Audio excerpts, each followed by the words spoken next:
At 9:16 a.m. on a clear Friday morning in Los Angeles, American policing was exposed not in a report, not in a courtroom, but live on television under the rotors of news helicopters as two men calmly turned a suburban street into a battlefield. This was not a robbery spiraling out of control.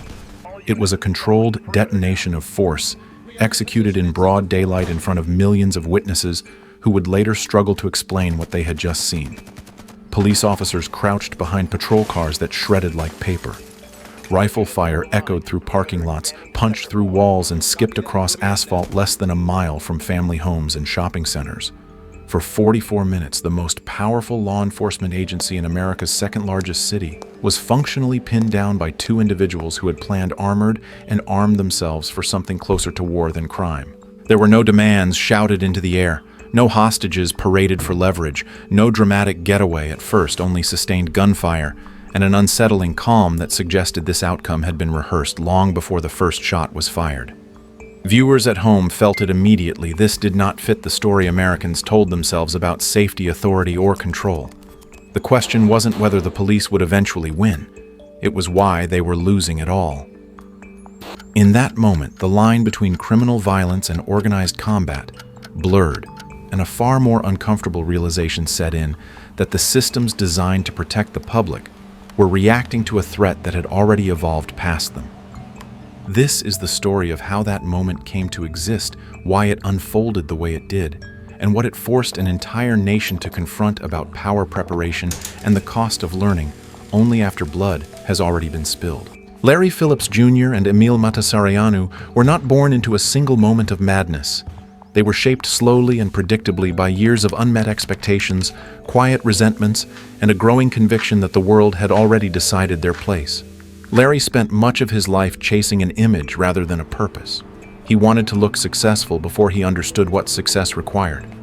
When school failed him, when bodybuilding exposed his limits, when legitimate work demanded patience, he didn't have each disappointment reinforce the same internal conclusion: effort did not guarantee reward. Over time, ambition curdled into entitlement. Authority in Larry's mind no longer came from trust or competence. It came from domination. Emil's path was quieter and in some ways more dangerous. A congenital heart condition and years of isolation turned him inward where anger had room to ferment. He wasn't loud, reckless, or impulsive. He observed.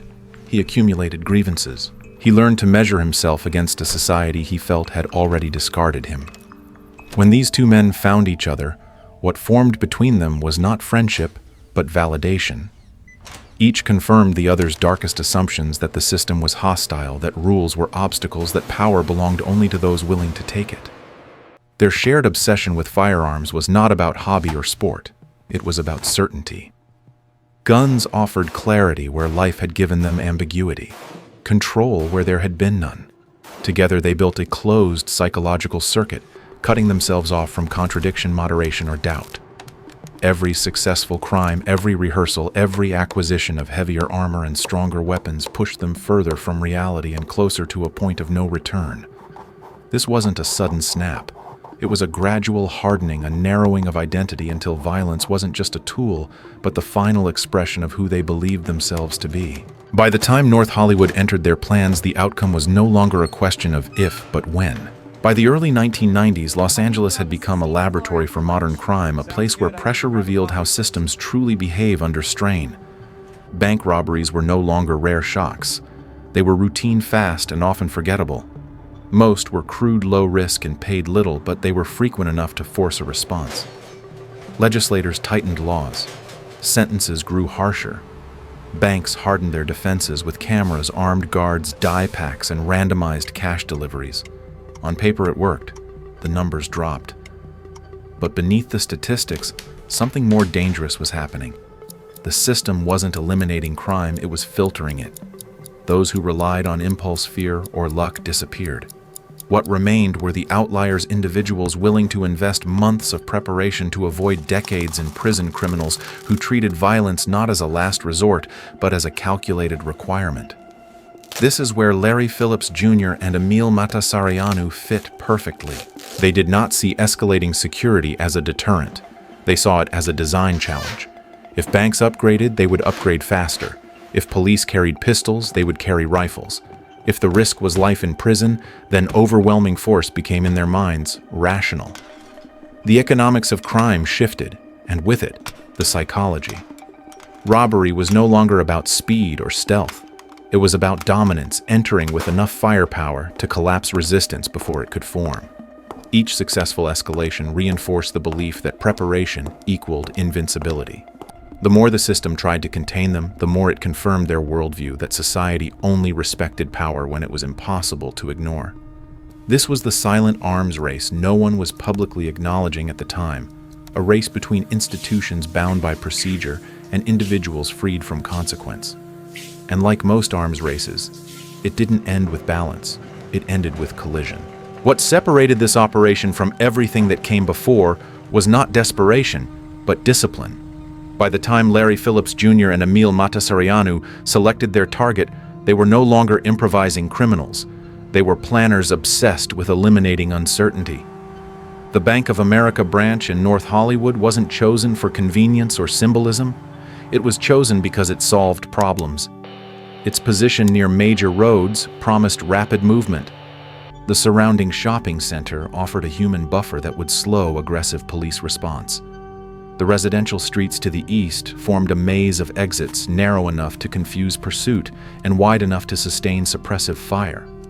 Every angle was considered, every variable weighed. They didn't just study the building. They studied time itself. Fridays meant replenished cash. Morning meant slower reactions. 8 minutes became doctrine. 8 minutes to assert control force, compliance access the vault, and disappear before the system could assemble itself. To enforce that discipline, they prepared their bodies as carefully as their weapons.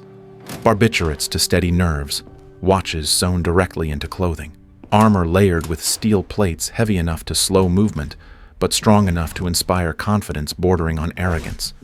Their arsenal reflected the same mindset. Rifles designed for range and penetration, drum magazines meant to remove the need for reloads under pressure, thousands of rounds counted and staged like inventory rather than ammunition. To Larry and Emil, preparation wasn't reassurance, it was identity. Each added layer of planning reinforced the belief that failure was no longer possible, that chaos belonged to other people. But this is where the plan began to betray them. The more precise it became, the more brittle it grew. They assumed systems were static, that procedures remained predictable. They didn't account for randomization, for quiet adjustments made without announcement. They believed control could be perfected, that foresight could replace adaptability. In that belief lay the seed of collapse. When they stepped out of their vehicle that morning, they carried not just weapons and armor, but the weight of absolute confidence. And absolute confidence has a fatal flaw: it leaves no room to pivot when reality refuses to cooperate. The plan was airtight only as long as the world behaved exactly as expected. The moment it didn't, there was no contingency left, only escalation.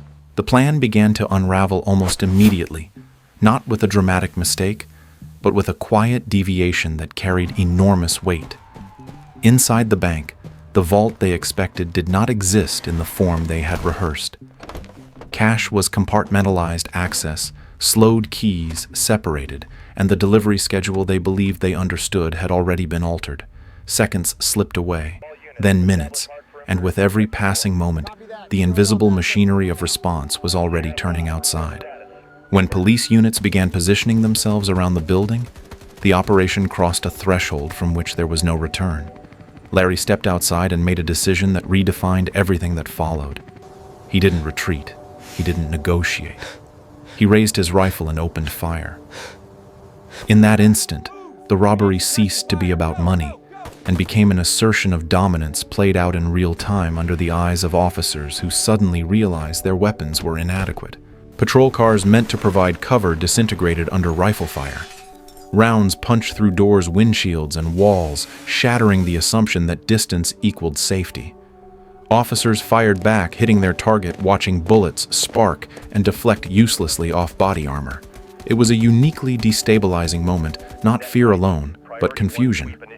Training said, advance. Reality said, survive. As helicopters arrived overhead, broadcasting the confrontation live, the imbalance became impossible to ignore.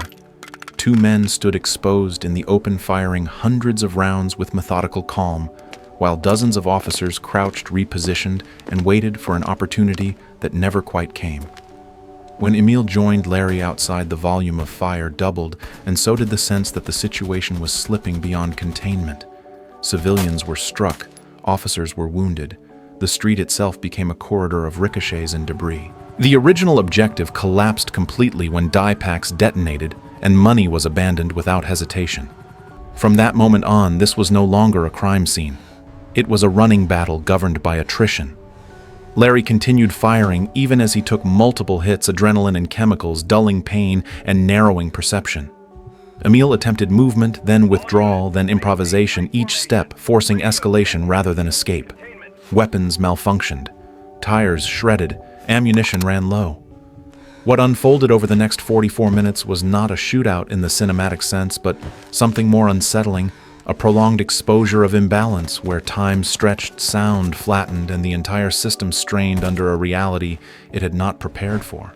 The escalation wasn't explosive, it was relentless, and that relentlessness is what made it unforgettable. As the gunfire thinned and the chaos narrowed, the illusion of control finally collapsed into exhaustion. Larry Phillips Jr. was no longer advancing or dominating space. He was reacting wounded and bleeding, his movements reduced to instinct and stubborn refusal. Body armor that had once made him feel untouchable now betrayed its limits, gaps where bullets found flesh and pain cut through chemical haze. When his weapons failed one by one, jammed magazines, bent components, empty chambers, the mythology he had built around preparedness disintegrated. The final moments were not cinematic. There was no defiant speech, no decisive charge. There was only a man cornered by the consequences he had spent years engineering, crawling for cover, firing with one hand, and finally losing even that. When Larry went down the street, did not erupt in relief. It went quiet, heavy with the awareness that this outcome had been inevitable the moment escalation replaced escape. Emile Matasarianu's end unfolded differently, and in some ways more cruelly.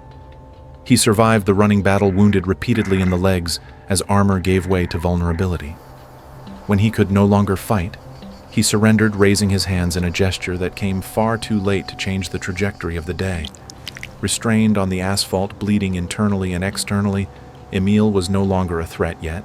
He remained a problem, an unresolved risk in a situation defined by uncertainty.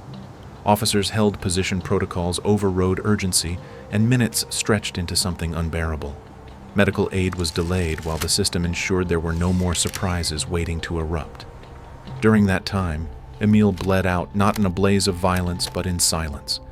This was the final cost of a confrontation with no clean ending. One man died in motion, the other in stillness. Neither outcome resembled victory.